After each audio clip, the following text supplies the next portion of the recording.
Okay, I'm here. I am probably, let's see here. No, done that. No. Okay, you guys gonna have to wait. Got stuff to do. I'll be right back.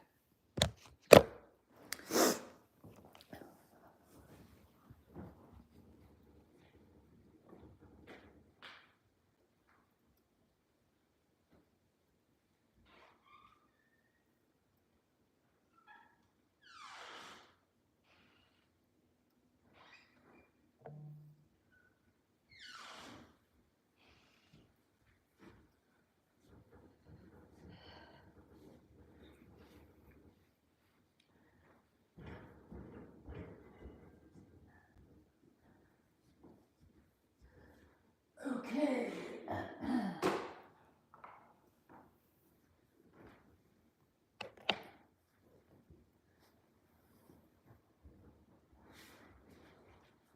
Coachy Bear. You be a good boy now.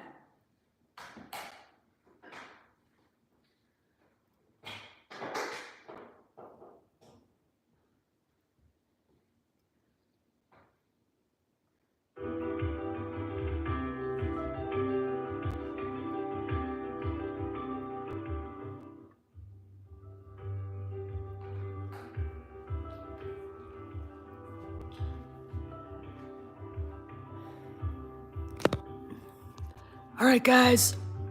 I have to move into the kitchen. And don't mind the no makeup. Don't mind the fact that I'm basically wearing what I had on. Hey, Mad Piranha. What's up? All right, so I'm here.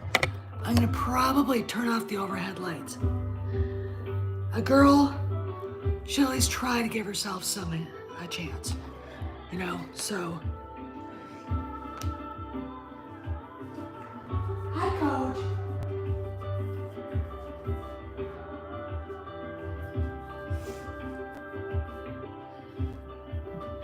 Okay, I'm back. So, what are we gonna see today? I don't know. What are we gonna hear? We got 8 minutes till it starts. And, I may make another cup of coffee while we're listening to this, so you may have to sit and listen by yourselves. So, the earnings, they say, have been really good. If you look into the meat of it, they're not. I don't know why Wall Street is giving them such kudos. Let's look at, you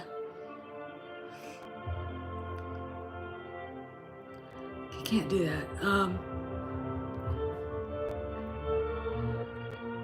They were trading, let's see, Disney stock.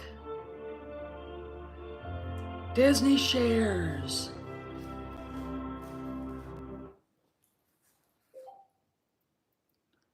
Okay. I did a bad thing right now.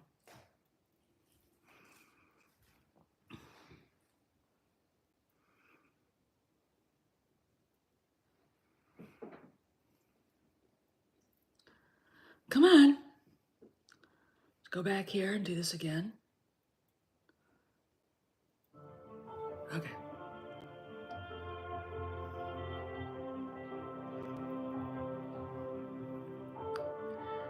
Nothing on X, and I can't look because it would be on this. And we've got 7 minutes now. I think it might be announcing a new CEO to be, or it might be a something else. I don't know. I don't know if you would announce a new studio head with this kind of announcement. I don't know. I know it's happening. turn this down. I know it's happening right now. But just again, different indications in the public. Gina basically saying that she harbored no ill will to Disney. And it's obvious that if they offered her the job, her job back, one of her stipulations would be Kennedy would have to be gone. All right. Because really her bitch is with Kennedy, not with Disney. So, it's one of those things where you kind of go, okay, why is she saying these things out loud? You got to ask these questions. 5 minutes. So this is probably going to be anticlimactic because but again, it's early in the morning. I mean, people on Twitter X are complaining they had to get up early for this, and it better be a good announcement. So I don't know. I am gonna have to make myself another cup of coffee. I think, in fact, I'm gonna do that before they start. Finish that puppy and get one of my Sig Sauer cups out. Okay. So anyway, it just looks. This is just in all the years I've spent listening to their earnings calls, and it's like,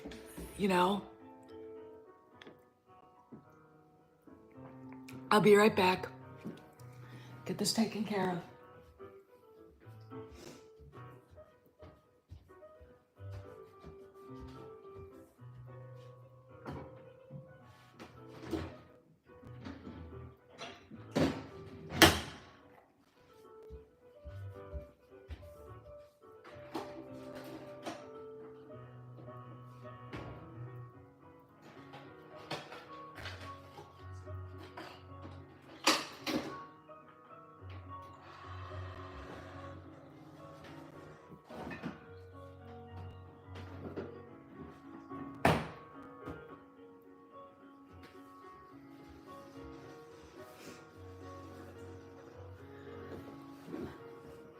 Okay, guys, I'm back.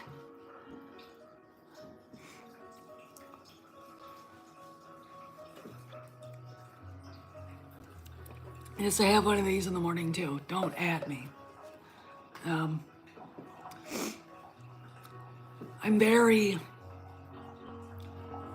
I guess, we've got 3 minutes now. I don't know.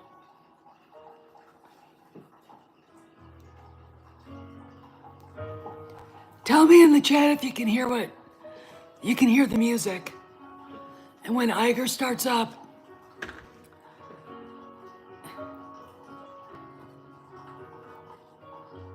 oh boy, Kevin Spacey's got a civil trial coming up. That guy's a real pig. He's like the gay version of Harvey Weinstein. Ick. What a toolbox.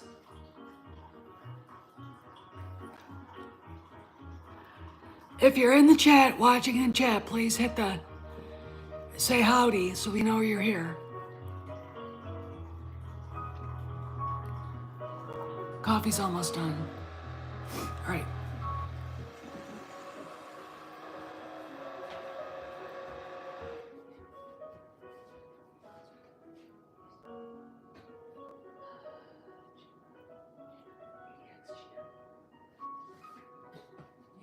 Good boy, Kojak.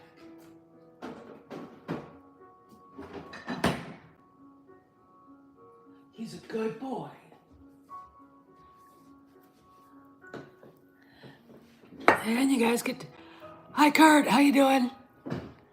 So you guys got to see a little bit of Kojak watching me. He normally, if he gets too bored, he'll come over and start bugging me. That's his thing. The new coffee mug. I got 2 of these for Christmas. I need Beretta ones though too, because my Beretta Cheetah ADX Cheat has become my favorite uh, piece to shoot with. I like it. It's a little big to carry, but it's a fun, and it doesn't.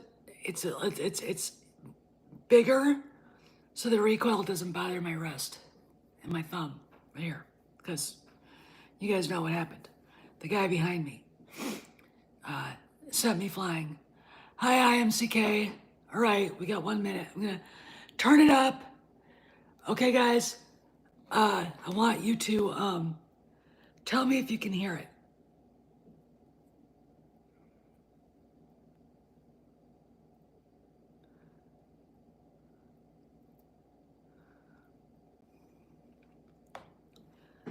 I may have to redo this again. Good.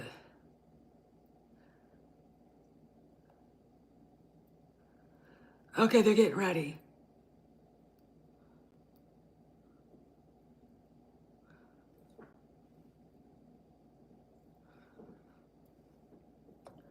It's very, this is gonna be really loud at first, so I'm gonna probably have to turn it down. If the sound comes back, I am gonna go see Phantom Menace tomorrow, and I do think odds are pretty good that Gina's coming back. I'm gonna have to reboot this? What the hell?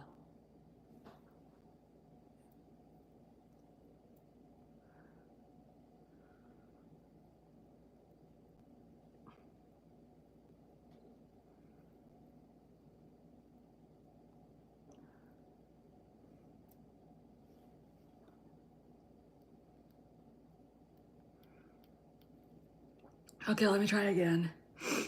I may have to take this down if it doesn't work.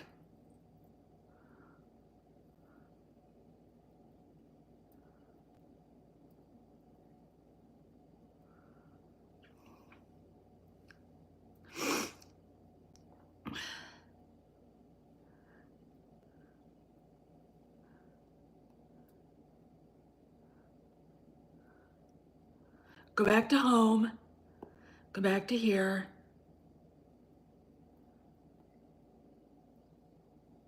Do you guys hear anything? I mean,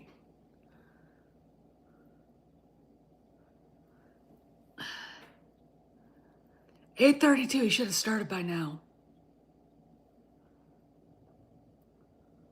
Good day, and welcome to the Walt Disney Company's second quarter 2024 financial results conference call. Here we go. All participants will be in listen-only Can you mode. hear him now? Should you need assistance, please signal a conference specialist by pressing the star key followed by 0. After today's presentation, there will be an opportunity to ask questions. Okay. To ask a question, you may press star then 1 on your telephone keypad. To withdraw your question, please press star then 2. Please note, today's event is being recorded. I would now like to turn the conference over to Alexia Quadrani, Executive Vice President of Investor Relations. Please go ahead. Good morning. It's my pleasure to welcome everybody to the Walt Disney Company second quarter 2024 earnings call. Our press release was issued earlier this morning and is available on our website at www.disney.com/investors. Today's call is being webcast, and the replay and transcript, as well as the second quarter earnings presentation, will all be made available on our website after the call. Joining me for today's call are Bob Iger, Disney's Chief Executive Officer, and Hugh Johnston, Senior Executive Vice President and Chief Financial Officer. Following comments from Bob and Hugh, we will be happy to take some of your questions. So with that, let me turn the call over to Bob to get started. Thank you, Alexia, and good morning, everyone. Our strong performance in Q2 demonstrates we are delivering on our strategic priorities while building for the future. Overall, this was another important quarter for us, with adjusted earnings per share up 30% compared to prior year. And I'm pleased to say this outperformance raises our full-year adjusted EPS growth target to 25%. Are you going to announce anything? Our results were driven in large part by our experiences segment and our streaming business, which achieved an important milestone with the entertainment portion of the streaming business achieving profitability in the quarter. This is a testament to the turnaround we set in motion last year and the outstanding leadership of Disney Entertainment co-chairman Alan Bergman and Dana Walden. It is particularly noteworthy when you consider we reported peak losses only 18 months ago.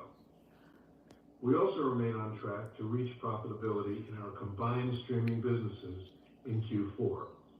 We've said all along our path to profitability will not be linear. And while we're anticipating a softer third quarter, due in large part to the seasonality of our India sports offerings, Stop it, Kojak. we fully expect streaming to be a growth driver for the company in the future. He's behind and me. we have prioritized the steps necessary to achieve this.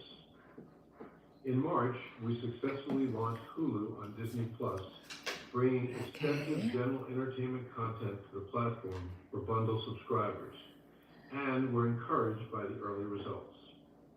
And by the end of this calendar year, we will be adding an ESPN title to Disney+, giving all U.S. subscribers access to select live games and studio programming within the Disney+ app. We see this as a first step to bring ESPN to Disney+ viewers as we ready the launch of our enhanced standalone ESPN. I don't think any of this warrants a 2025. earlier phone call. The key to our success in streaming and what consistently brings Hey, baby. consumers back for more is the array of exceptional content we produce that captivates audiences of all ages and backgrounds. Looking at our film studios, we have a number of highly anticipated theatrical releases arriving over the next few months, including Kingdom of the Planet of the Apes, which opens this Friday, as well as Pixar's Inside Out 2, Marvel's Deadpool and Wolverine, and 20th Century Studios' Alien Romulus, which are all slated for this summer. Later this year, we're looking forward to Moana 2 and Mufasa the Lion King. And in 2025, our slate remains just as robust with Captain America Brave New World, Fantastic Four, Elio, Zootopia 2, and Avatar 3. Our series also continue to resonate. Remember that it's going to be the Acolyte, or the Mando and Grogu's 2026. Success on both linear and streaming. Koji Barron. It's tracking as FX's most watched Come show here. ever on our streaming platforms, and it's driving the second largest number of signups to our streaming services Interesting. since 2022, behind only Black Panther: Wakanda Forever. This is a great example of how we are successfully reaching wider audiences with our combined linear and streaming ecosystem. In Q2, series that aired on linear networks accounted for 17 of the top 20 most viewed series on our streaming platform, with almost 3 billion hours of consumption. Our linear channels are deeply embedded in our Who direct cares? consumer strategy as they continue to deliver high-quality content that reaches demographics not captured on streaming alone, allowing us to broaden our audiences and leverage our unmatched content engine across an expansive base. Turning to ESPN, sports continues to stand out when it comes to convening large audiences. Come here, Kojak. Recent big ratings wins across a variety of sports. ESPN had a fantastic April in terms of total day viewership, the highest Good April boy. since 2012. For primetime He's viewership, pacing. ESPN's He's highest bored. April on record. You The bored? NCAA Are you Women's bored? Final Four in Cleveland was the Furball? most viewed on record, and the championship between Iowa and South Carolina was ESPN's most viewed college basketball game ever, men's or women's. We also saw record-breaking ratings for the WNBA Good boy. draft. Monday Night Football had its most watched season since 2000, and the NFL postseason also broke viewership records. The divisional playoff game between Of course the they Houston did. It's the Texans and NFL. Baltimore Ravens Second, I'll be back. was ESPN's 4 million viewers.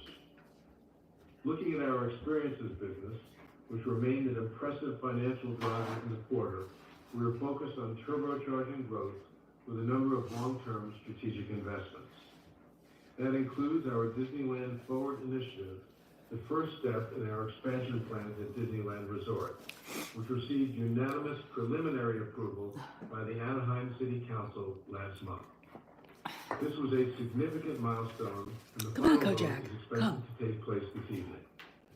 We're incredibly excited for the many potential new stories our guests could experience at Walt's original theme park, including the much-anticipated opportunity to bring Avatar to Disneyland.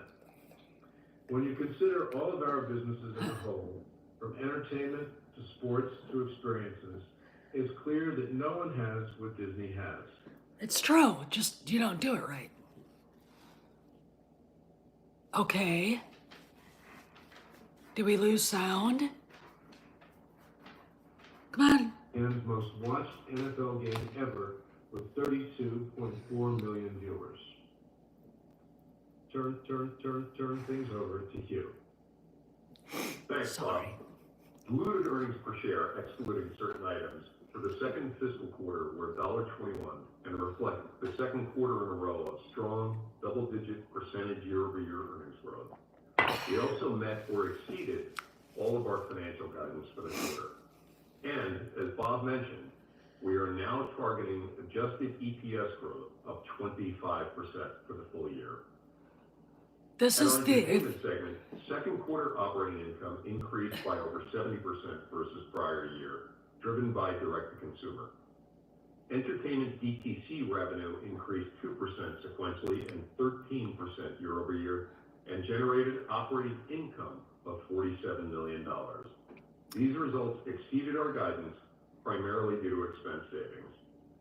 Core Disney Plus subscribers increased by 6.3 million in the quarter, reflecting nearly 8 million additions domestically, driven by charter entitlements, and a slight loss internationally from the impacts of wholesale deals. I don't think they're going to have any Disney Plus announcements. ARPU increased sequentially by 6% or 44 cents, reflecting price increases for the domestic premium tier as well as international ARPU growth, partially offset by lower ad-supported ARPU domestically, driven by dilution from charter entitlements. And the recent charter deal also drove Disney Plus ad tier subscriber growth in the quarter. We ended Q2 with 22.5 million ad tier subscribers globally.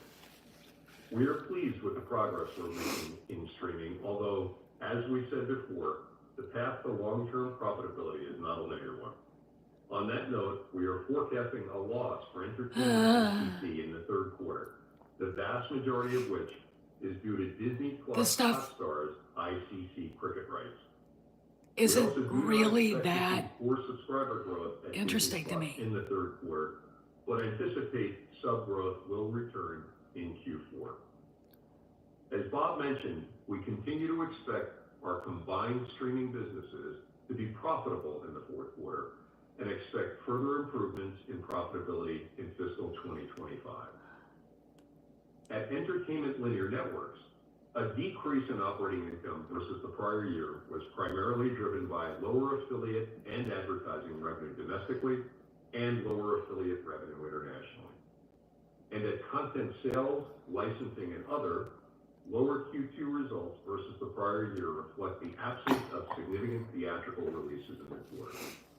For Q3, we expect this business to generate modestly positive operating improvement over the prior quarter. And I don't think that's it. I don't think that would be something they would put into an announcement like this. It would be either announcing the name of the new CEO coming in 2026, or it would be changes in studio heads.